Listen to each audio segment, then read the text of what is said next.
Welcome to the Tech Egg. Don't get scrambled. Enjoy the video. You begin by entering your origin and destination precisely. This reduces wrong turns. Once done, pick the travel mode that matches your trip because Google uses different routing logic for driving versus transit. Next, open the route options and set constraints like avoid tolls, avoid highways, or add a departure or arrival time so the system calculates based on traffic or schedules.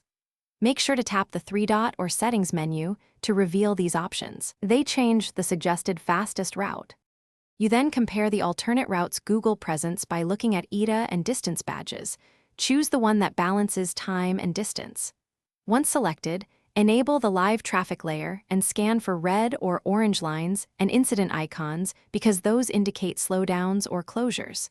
If you need multiple stops, add them in order. On desktop, you can drag segments to adjust.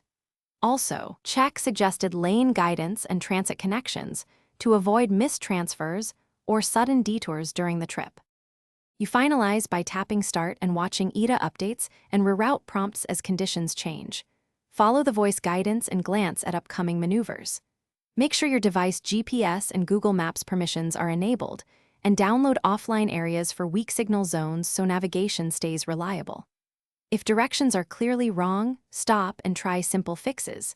Clear the app cache, re-enter origin or stops, toggle satellite or traffic view, or pick a different suggested route. These steps usually resolve mismatches quickly. Thanks for watching. Consider subscribing if I helped unscramble your problems.